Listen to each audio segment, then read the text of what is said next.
Bismillahirrahmanirrahim. Assalamualaikum warahmatullahi wabarakatuh. Ada pepatah mengatakan bahwa tak kenal maka tak sayang.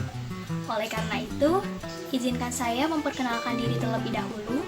Saya Rahmawati dengan NIM 1806557. Yang terhormat Ibu Dr. Andi Nur Aini MPD selaku dosen pengampu mata kuliah perencanaan terpadu dan juga teman-teman yang saya banggakan.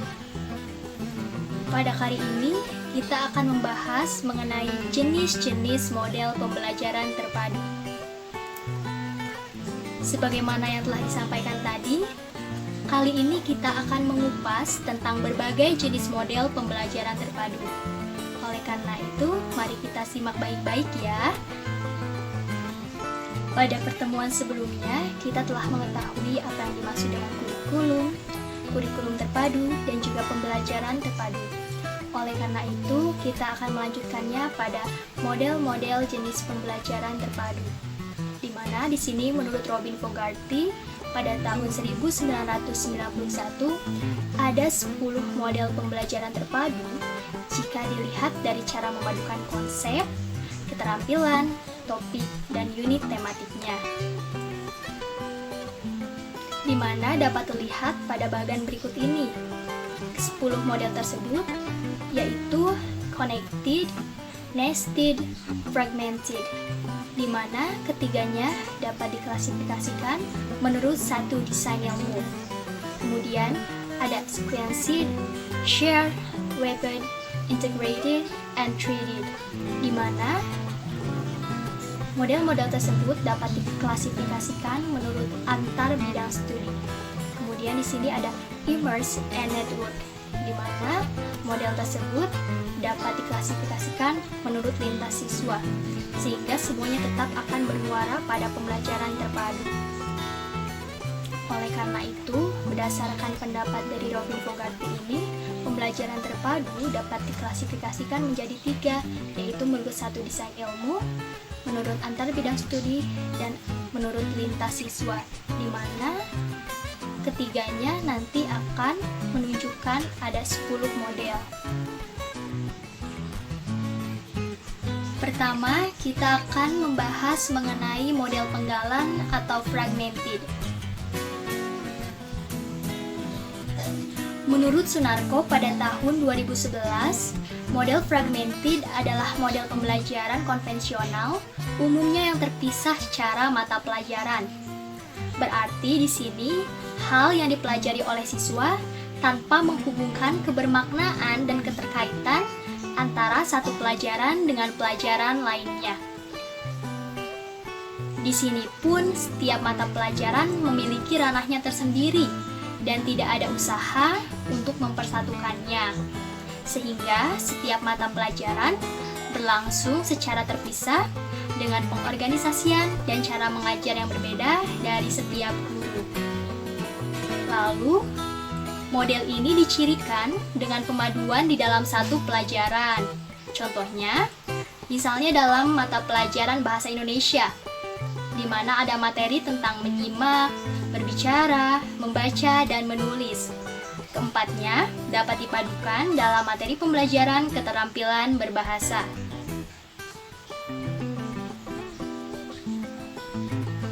Selanjutnya, di sini sudah ada tabel ringkasan model penggalan atau fragmented.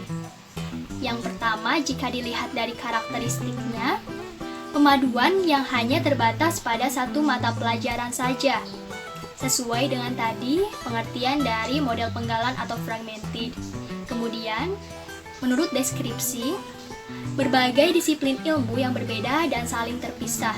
Karena tadi memiliki ranahnya tersendiri, sehingga di sini sudah jelas mata pelajaran saling terpisah. Adapun kelebihannya, di mana di sini adanya kejelasan dan pandangan yang terpisah dalam satu mata pelajaran. Di samping itu, adapun kekurangan dari model ini yaitu keterhubungan menjadi tidak jelas, lebih sedikit seperti transfer pembelajaran. Berikutnya adalah model keterhubungan atau connected. Prastowo menyebutkan bahwa model keterhubungan ini mengkoneksikan beberapa konsep, beberapa keterampilan, beberapa sikap, atau bahkan menggabungkan seperti sikap dengan keterampilan dan konsep pada mata pelajaran tertentu. Model ini pun dapat menjadi alternatif jika dalam mengimplementasikan model jaring laba-laba, guru mengalami kesulitan untuk mengintegrasikan beberapa mata pelajaran pada tema yang telah ditentukan.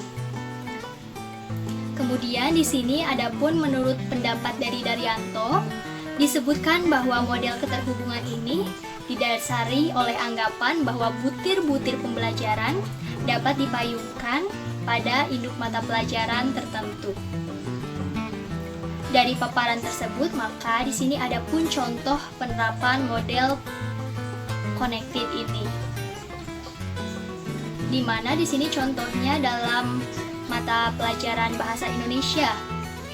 Misalnya ketika guru akan membelajarkan tentang membaca nyaring, guru pun dapat mengaitkannya atau menghubungkannya dengan keterampilan yang lain seperti menulis, menyimak, dan dengan konsep struktur, kalimat, dan kosakata. Lalu dalam misalnya kegiatan pembelajaran dikte kepada siswa sekolah dasar, bisa jadi ada gabungan beberapa keterampilan seperti membaca, menyimak, menulis, mengenalkan konsep kosakata, dan struktur kalimat.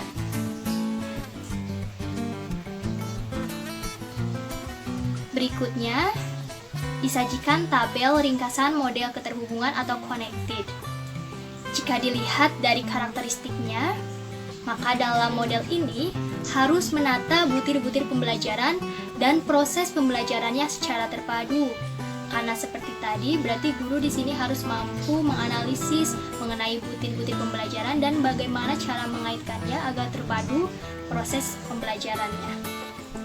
Dalam segi deskripsi, topik-topik dalam satu disiplin ilmu atau bidang studi berhubungan satu sama lain, karena tadi saling dikaitkan.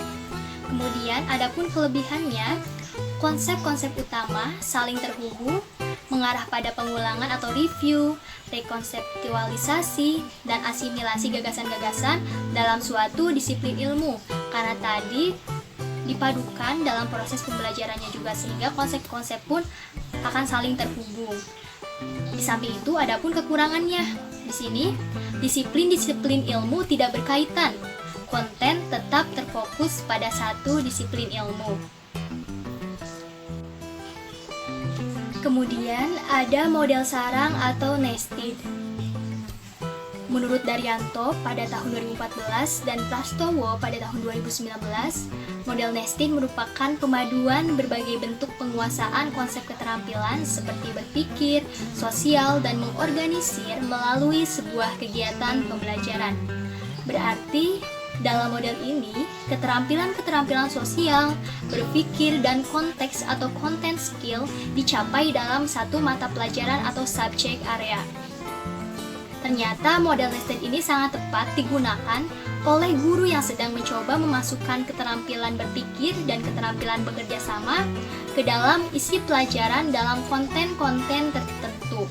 Sehingga di sini guru akan berusaha agar tatarannya terkait dengan pembelajaran tepat, pemikiran dan juga tindakan pembelajarannya akan fokus dalam keterampilan berpikir dan juga keterampilan sosial.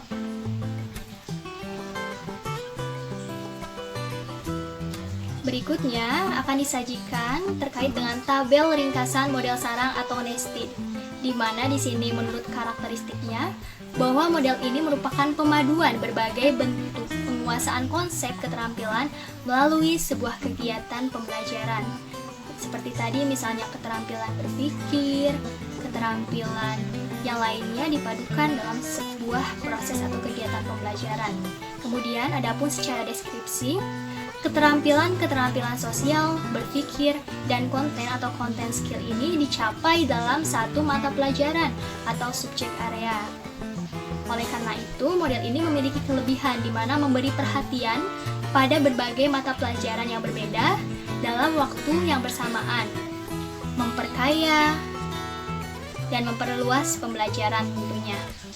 Namun di samping itu, Adapun kekurangan dari model ini, di mana siswa dapat menjadi bingung dan kehilangan arah mengenai konsep-konsep utama dari suatu kegiatan atau pelajaran tertentu, karena di sini memadukan tadi keterampilan-keterampilan, sehingga mungkin di sini akan kurang terlihat jelas bagaimana pemisahan-pemisahannya. Baik, selanjutnya kita akan masuk pada model urutan atau sequencing,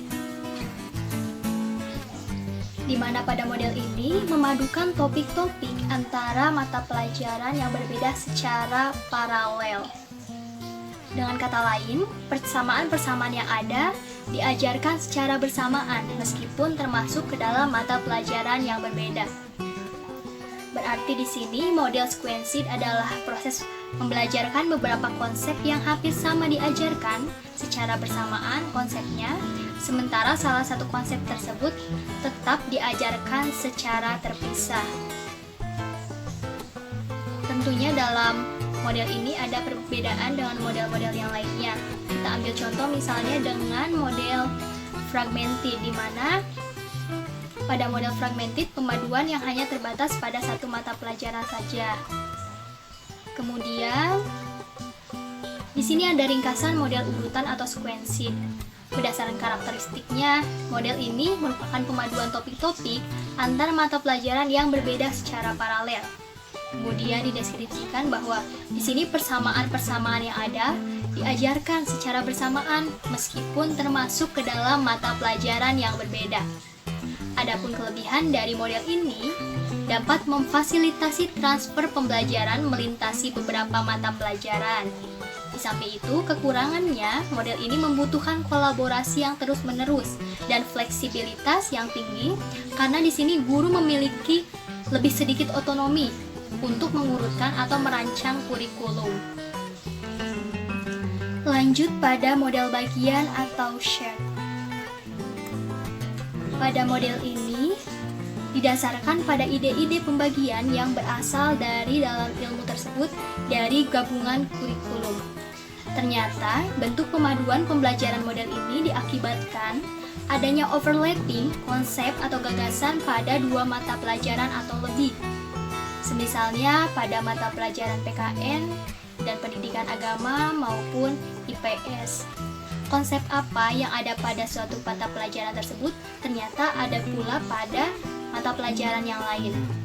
Oleh karena itu, untuk menggunakan model pembelajaran ini, guru perlu mempelajari dua ilmu berdasarkan hubungan konsep, sikap, dan keterampilan yang sama. Berikutnya disajikan tabel ringkasan terkait dengan model bagian atau share. Di sini adapun karakteristiknya bahwa bentuk pemaduan pembelajaran akibat adanya overlapping konsep atau ide pada dua mata pelajaran atau lebih, seperti yang telah dipaparkan sebelumnya. Kemudian di sini dapat dideskripsikan bahwa perencanaan tim dan atau pengajaran yang melibatkan dua disiplin difokuskan pada konsep keterampilan dan sikap atau attitude yang sama. Berarti di sini tadi guru perlu mengetahui, memahami terkait dengan ilmu keterampilan maupun sikap-sikap tersebut. Adapun kelebihannya di sini terdapat pengalaman-pengalaman instruksional bersama dengan dua orang guru di dalam satu tim akan lebih mudah untuk berkolaborasi. Karena di sini tentunya harus saling ada kerjasama atau kolaborasi dalam membangun model pembelajaran ini. Kemudian di samping itu kekurangannya membutuhkan waktu, kelenturan, komitmen, dan kompromi. Karena tadi ada kerjasama, maka di sini kepentingan setiap orang, waktu setiap orang, dan komitmen setiap orangnya harus disamakan untuk mencapai tujuan itu sendiri. Berikutnya adalah model jaring laba-laba atau Weber. Model ini adalah pembelajaran terpadu yang menggunakan pendekatan tematik seperti pada kurikulum 2013, di mana model Weber ini adalah model pembelajaran tematik yang menggunakan suatu tema sebagai dasar pembelajaran dalam berbagai disiplin mata pelajaran. Oleh karena itu, di sini terdapat tabel ringkasan model jaring laba-laba atau Weber. Secara karakteristik, tema dapat mengikat kegiatan pembelajaran baik dalam mata pelajaran tertentu maupun lintas mata pelajaran. Jadi memang pada model ini diikat oleh suatu tema. Secara deskripsi, pengajaran tematis menggunakan suatu tema sebagai dasar pembelajaran dalam berbagai disiplin mata pelajaran. Jadi berbagai mata pelajaran itu dikaitkannya atau diikatnya dalam sebuah tema. Adapun kelebihan model ini dapat memotivasi, membantu siswa untuk melihat keterhubungan antar gagasan siswa. Di sini siswa dapat melihat keterkaitan antara konsep yang satu dengan konsep yang lainnya. Di samping itu kekurangannya, tema yang digunakan tentunya harus dipilih dengan baik-baik secara selektif agar pembelajaran menjadi bermakna dan juga relevan dengan konten. Selanjutnya adalah model galur atau 3D. Pada model pembelajaran ini, pendekatan pengembangan kemampuan belajar berkelanjutan tentang kemampuan yang sangat mendasar melalui beberapa mata pelajaran. Jadi, pada model ini merupakan model pemaduan bentuk keterampilan, di mana model ini cocok digunakan sebagai salah satu langkah alternatif menuju integrasi mata pelajaran yang lebih intensif. Berikut adalah tabel ringkasan terkait model galur atau 3D, di mana secara karakteristik, model ini merupakan pemaduan bentuk keterampilan yang berfokus pada apa yang disebut dengan metakurikulum. Cara deskripsi, keterampilan-keterampilan sosial, berpikir, berbagai jenis kecerdasan, dan keterampilan belajar direntangkan melalui berbagai disiplin ilmu. Kelebihan model ini, siswa mempelajari cara mereka belajar, memfasilitasi transfer pembelajaran selanjutnya. Di samping itu, kekurangannya, disiplin-disiplin ilmu yang bersangkutan tetap terpisah satu sama lain. Beralih pada model keterpaduan atau integrated, di mana pembelajaran terpadu tipe ini merupakan model pembelajaran terpadu yang menggunakan pendekatan antar bidang studi, menggabungkan bidang studi dengan cara menetapkan prioritas kurikuler dan menemukan keterampilan, baik konsep dan sikap yang saling tumpah tindih dalam beberapa bidang studi. Sehingga ditinjau dari penerapannya, model ini ternyata cocok untuk dikembangkan di sekolah dasar. Jadi, model ini merupakan pemaduan sejumlah topik dari mata pelajaran yang berbeda, tetapi esensinya sama dalam sebuah topik tertentu. Berikut ini disajikan tabel ringkasan model keterpaduan atau integrated. Secara karakteristik, pemaduan sejumlah topik dari mata pelajaran yang berbeda, tetapi esensinya sama dalam sebuah topik tertentu. Kemudian dalam model ini, secara deskripsi, dalam berbagai prioritas yang saling tumpah tindih tersebut, dalam berbagai setiap disiplin ilmu, dicari keterampilan, baik konsep dan sikap yang sama. Kemudian kelebihannya, model ini dapat mendorong murid untuk melihat keterkaitan dan saling keterhubungan di antara disiplin-disiplin ilmu. Siswa dapat termotivasi dengan melihat berbagai keterkaitan tersebut. Ternyata kekurangannya, model ini membutuhkan tim antar departemen yang memiliki perencanaan dan waktu pengajaran yang sama. Selanjutnya adalah model celupan atau immersive, di mana pada model ini merupakan suatu pembelajaran yang menggunakan pendekatan antardisiplin ilmu, di mana siswa dapat memadukan semua data dari setiap bidang ilmu dan menghasilkan pemikiran sesuai bidang minatnya untuk diterapkan dalam kehidupan sehari-hari. Pada model ini tidak lagi berfokus pada mata pelajaran, tapi sudah pada para siswa. Ternyata pada pembelajaran tipe ini, seluruh mata pelajaran merupakan bagian dari sudut pandang keahlian para siswa secara individu. Artinya, para siswa menyaring sendiri seluruh konsep yang dipelajarinya menurut sudut pandang mereka sendiri dan meleburkan atau membenamkan diri mereka ke dalam pengalaman melalui kegiatan yang dijalaninya. Berikut ini adalah tabel ringkasan model celupan atau immersion. Secara karakteristik, model ini dirancang untuk membantu siswa dalam menyaring dan memadukan berbagai pengalaman dan pengetahuan yang dihubungkan dengan medan pemakaiannya atau kehidupan sehari-hari. Secara deskripsi, siswa memadukan apa yang dipelajari dengan cara memandang seluruh pengajaran melalui perspektif bidang yang disukainya. Kemudian, kelebihan dari model ini, keterpaduan berlangsung di dalam siswa itu sendiri. Adapun kekurangannya dapat mempersempit fokus pelajar tersebut. Next, kita beralih pada model jaringan atau network. Model ini merupakan model pembelajaran berupa kerjasama antara siswa dengan seorang ahli dalam mencari data, keterangan, atau lainnya sehubungan dengan mata pelajaran yang disukainya atau diminatinya sehingga siswa secara tidak langsung mencari tahu dari berbagai sumber.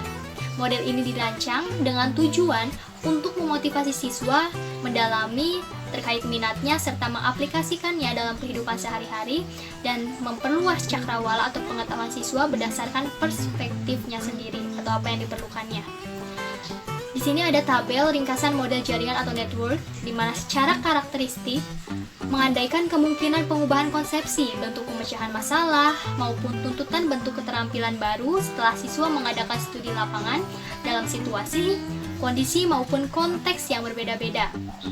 Secara deskripsi, belajar merupakan proses pemaduan topik yang dipelajari melalui pemilihan jejaring pakar dan sumber daya.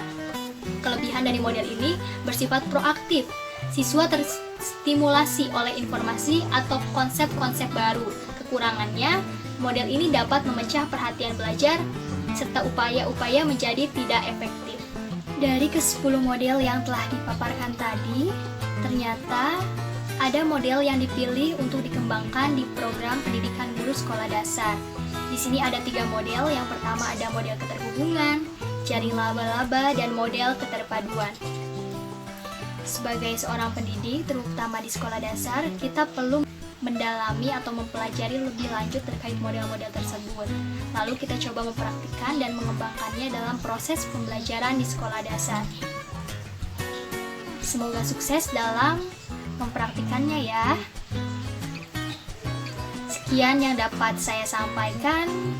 Mohon maaf apabila masih banyak kekurangan. Terima kasih kepada teman-teman yang telah menonton sampai akhir. Wabillahi taufiq wal hidayah. Wassalamualaikum warahmatullahi wabarakatuh. Stay safe ya.